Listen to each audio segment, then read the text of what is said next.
ஓம் சாந்தி 20-2-2024 சாக்கார முரளி. இன்று சிவ பகவான் கூறுகிறார், இனிமையான குழந்தைகளே, உடல் மனம் பணத்தினால் நீங்கள் உண்மையான ஆன்மீக சேவை செய்ய வேண்டும். ஆன்மீக சேவையின் மூலம்தான் பாரதம் கோல்டன் ஏஜ் தங்க யுகமாக ஆகும். கேள்வி: கவலையற்றவர்களாக இருப்பதற்கு சதா எந்த ஒரு விஷயத்தை நினைவில் வைக்க வேண்டும்? பதில்: கவலையற்றவர்களாக இருப்பதற்கு சதா இந்த விஷயம் நினைவிருக்கட்டும். இந்த டிராமா முற்றிலும் ஆக்யூரேட்டாக, மிகச் சரியாக உருவாக்கப்பட்டிருக்கிறது. டிராமா அனுசாரம் என்ன நடந்து கொண்டிருக்கிறதோ அது முற்றிலும் ஆக்யூரேட்டாக இருக்கிறது. ஆனால் குழந்தைகளாகிய நீங்கள் இப்போது கவலையற்றவர்களாக இருக்க முடியாது. எப்போது உங்களுக்கு கர்மாதீத நிலை ஏற்படுகிறதோ அப்போது நீங்கள் கவலையற்றவர்களாக ஆகிவிடுவீர்கள். அதற்காக யோகம் மிக நன்றாக இருக்க வேண்டும். யோகி மற்றும் ஞானி குழந்தைகள் மறைந்திருக்க முடியாது. ஓம் சாந்தி. பதித்த பாவன சிவ பகவான் கூறுகிறார், தேகதாரி மனிதர்களை ஒருபோதும் பகவான் என்று சொல்ல முடியாது என்பதை பாபா புரிய வைத்திருக்கிறார். பாரதத்தில் எப்போது குழப்பங்கள் ஏற்படுகிறதோ அப்போது சிவ் பாபா வரவேண்டி இருக்கிறது. பாபாவை தவிர வேறு யாரும் இந்த சிக்கலை விடுவிக்க முடியாது. அதாவது எல்லாரையுமே பரமாத்மா பகவான் அப்படின்னு சொல்லிட்டாங்க, சர்வ வியாபின்னு சொல்லிட்டாங்க. அதனால எப்போ இந்த குழப்பங்கள் அதிகமாக இருக்குமோ அப்போதான் நானும் வரவேண்டியதாக இருக்கும் அப்படின்றார். இப்போது நீங்கள் சுயதர்ஷன சக்கரதாரியாகி படைப்பவர் மற்றும் படைப்பு பற்றிய ஞானம் பெற்று காமத்தை வென்று உலகத்தை வென்றவராக ஆகிறீர்கள். ஆக தந்தை பதித்த பாவனராகவும் இருக்கிறார், அதாவது தூய்மையற்றவர்களை தூய்மையாக்கக்கூடியவராகவும் இருக்கிறார், புது படைப்பினை படைக்கக்கூடியவராகவும் இருக்கிறார்.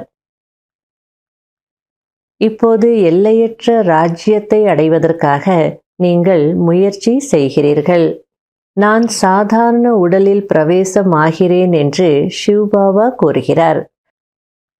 இந்த பிரம்மாவின் ஷரீரம் சாதாரண ஷரீரம். விருட்சத்தின் கடைசியில் நின்று கொண்டிருக்கிறார், தூய்மையற்ற உலகத்தில் நின்று கொண்டிருக்கிறார். பிறகு கீழே தவம் செய்து கொண்டும் இருக்கிறார். அதாவது இந்த கல்ப மரத்தில் இவர் தான் லாஸ்டில் நிற்கிறார். இவருக்குள்ள நான் பிரவேசம் ஆகிற ராஜயோக சொல்லி கொடுக்குற. அதுக்கப்புறம் பார்த்தீங்கன்னா அந்த கல்ப மரத்தினுடைய வேறு பகுதியில் உட்காந்து தவம் செய்துட்டு இருக்கிற மாதிரியும் காட்டிருக்காங்க. இதெல்லாம் அந்த தெய்வீக பார்வையில் கிடைச்ச காட்சிகள், அது படமாக்கியிருக்காங்க. அதுக்கப்புறம் தான் தேவதை ஆக முடியும். இதற்கு ஆன்மீக ஞானம் என்று சொல்லப்படுகிறது. இது பக்தி கிடையாது. பக்தியின் யுகங்கள் துவாபரம் மற்றும் கலியுகமாகும். அதற்கு பிரம்மாவின் இரவு என்று சொல்லப்படுகிறது. சத்யுகம் மற்றும் திரேதா யுகத்திற்கு பிரம்மாவின் பகல் என்று சொல்லப்படுகிறது. நான் யாராக இருக்கிறேன், எப்படி இருக்கிறேன் என்பதை சிலர் 5% கூட அறிந்து கொள்ளவில்லை.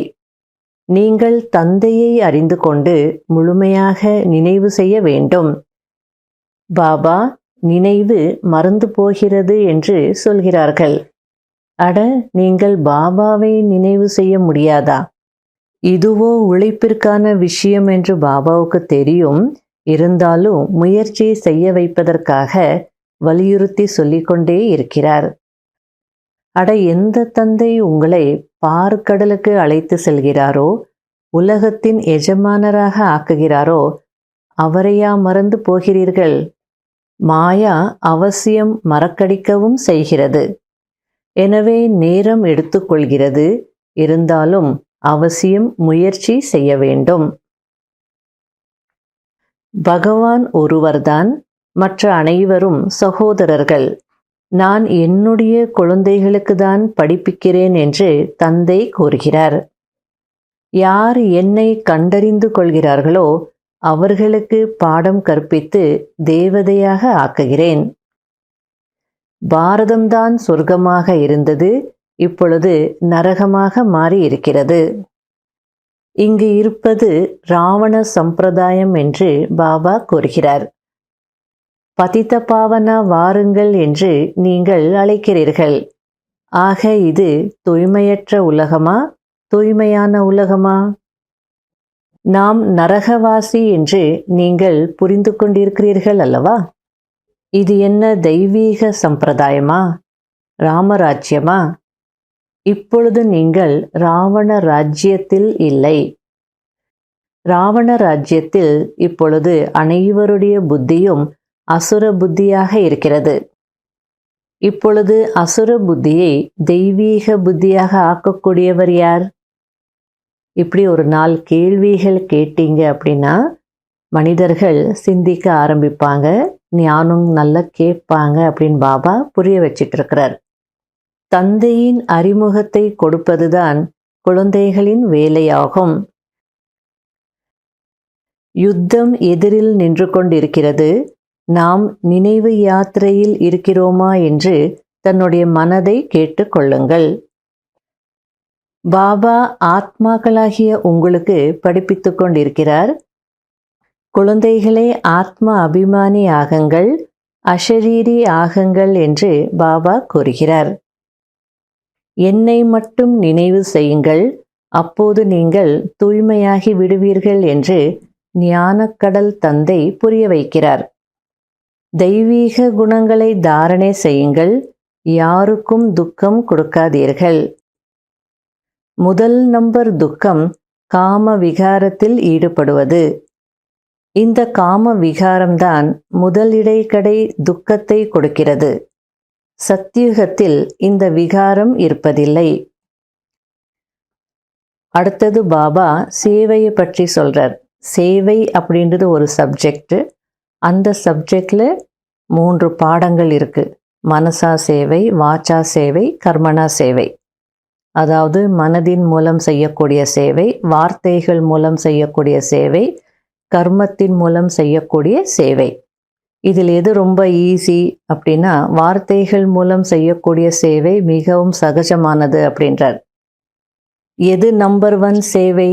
மனசா சேவை தான் நம்பர் 1 சேவை அப்படின்னு சொல்றார். அதாவது மன்மனாபவ நிலையில இருப்பது அல்லது நினைவு யாத்திரையில இருப்பது. அதுக்கப்புறம் ஸ்தூல சேவையும் இருக்கு. அந்த ஸ்தூல சேவையும் நன்றாக செய்தால் உயர்ந்த பதவி கிடைக்கும். தந்தை சர்வசக்திவானாக இருக்கிறார். அவரை நினைவு செய்வதினால் சக்தி கிடைக்கும். இதற்குதான் கூர்மை என்று சொல்லப்படுகிறது. அதாவது ஞான வாழ்ல யோகத்தின் கூர்மை இருக்கணும். டிராமா அனுசாரம் இதெல்லாம் நடக்கிறதோ அது முற்றிலும் அக்யூரேட்டாக இருக்கிறது. டிராமா மிகவும் அக்யூரேட் ஆனது, அதாவது மிக சரியாக நடக்கக்கூடியது. எனவே சிவ் பாபா கவலையற்றவராக இருக்கிறார். இந்த பிரம்மாவிற்கு அவசியம் கவலைகள் இருக்கும். எப்பொழுது கர்மாதீத்த நிலை ஏற்படுகிறதோ அப்பொழுது கவலையற்றவராக இருப்பார். அதுவரை ஏதாவது ஒன்று நடந்து கொண்டேதான் இருக்கும். யோகா நன்றாக இருக்க வேண்டும். யோகத்திற்கு தான் பாபா முக்கியத்துவம் கொடுக்கிறார். அப்படிப்பட்ட யோகத்திற்கு அடிக்கடி மறந்து போகிறோம் என்று சொல்கிறார்கள். எந்த தந்தை உங்களுக்கு இவ்வளவு கஜானா தருகிறாரோ அவரை நீங்கள் மறந்து விடுகிறீர்கள் என்று பாபா புகார் செய்கிறார். யாரிடம் ஞானம் இருக்கிறது, யாரிடம் இல்லை என்பது பாபாவுக்கு தெரியும். ஞானிகள் ஒருபோதும் மறைந்திருக்க மாட்டார்கள். அவர்கள் உடனே சேவையின் நிரூபணத்தை கொடுப்பார்கள். ஆக இவை அனைத்தும் புரிந்து கொள்ள வேண்டிய விஷயங்கள் ஆகும். நல்லது. இனிமையிலும் இனிமையான காணாமல் போய் கண்டெடுக்கப்பட்ட செல்ல குழந்தைகளுக்கு மாத் பிதா பாப் தாதாவின் அன்பு நினைவுகள் மற்றும் காலை வணக்கம். ஆன்மீக குழந்தைகளுக்கு ஆன்மீக தந்தையின் நமஸ்காரம். கடைபிடிக்க வேண்டிய முக்கியமான சாராம்சம். முதல் பாயிண்ட், மாயாவின் குத்து சண்டையில் தோல்வி அடைந்துவிடக் கூடாது. முயற்சியில் உறைந்து போய் அமர்ந்துவிடக் கூடாது. தைரியம் வைத்து சேவை செய்ய வேண்டும். ரெண்டாவது பாயிண்ட், இந்த டிராமா மிக சரியாக உருவாக்கப்பட்டிருக்கிறது. எனவே எந்த ஒரு விஷயத்திற்காகவும் கவலைப்படக்கூடாது. கர்மாதீத நிலை அடைவதற்கு ஒரு தந்தையின் நினைவில் இருக்க வேண்டும். எந்த ஒரு தேகதாரிக்கும் ரசிகன் ஆகிவிடக்கூடாது. வரதானம்: ஸ்ரீமத் படி சேவையில் திருப்தியின் விசேஷ தன்மையை அனுபவம் செய்யக்கூடிய வெற்றி மூர்த்தி ஆகுங்கள்.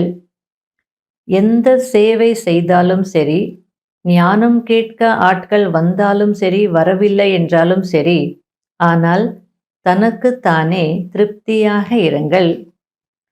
நான் திருப்தியாக இருந்தால் பாபாவின் செய்தி அவசியம் வேலை செய்யும். இந்த நம்பிக்கை வையுங்கள்.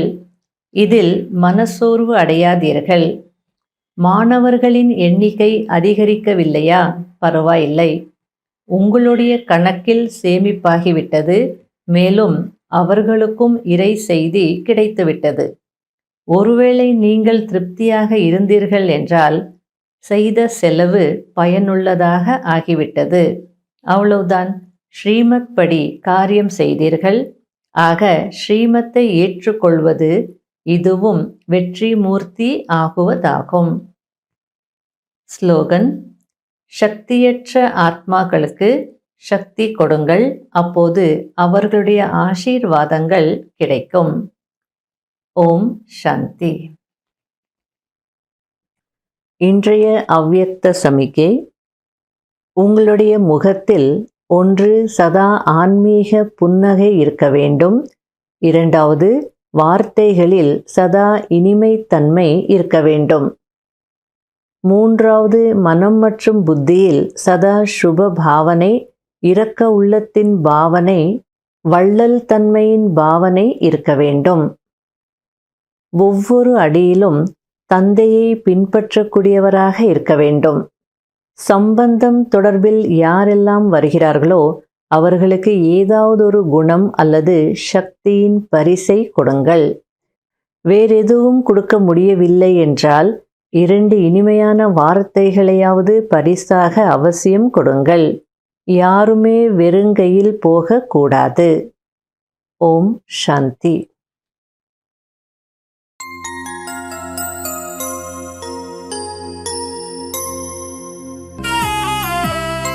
கண் கொண்டு கண்டேன் உன்னை, ஞான கண் கொண்டு கண்டேன் உன்னை. கண் கொண்டு கண்டேன் உன்னை, ஞான கண் கொண்டு கண்டேன் உன்னை. தேனொழுகு இந்தன் முகவரி சொன்னாய், பாலொழுக அன்பு குழந்தாய் என்றாய். மனதின் பாரம் போக்கும் முந்தன் மொழிகள்,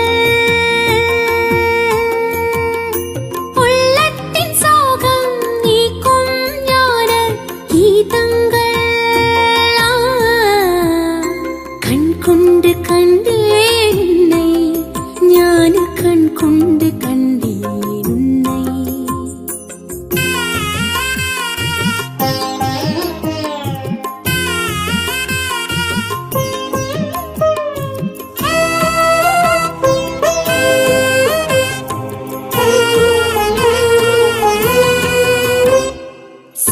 சாட்சியாயிருக்கு கற்றுத்தந்தாயே, போற்றி புகழோ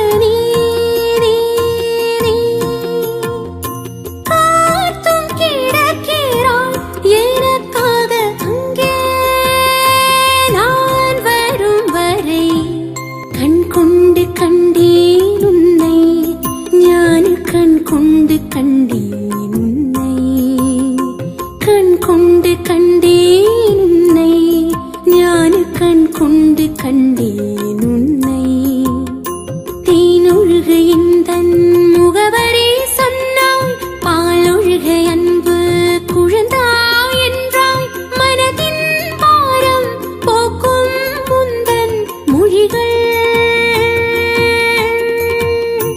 உள்ளத்தின் சோகம் நீக்கும் ஞான கீதங்கள் கண் கொண்டு கண்டேன் உன்னை ஞான கண் கொண்டு கண்டேன் உன்னை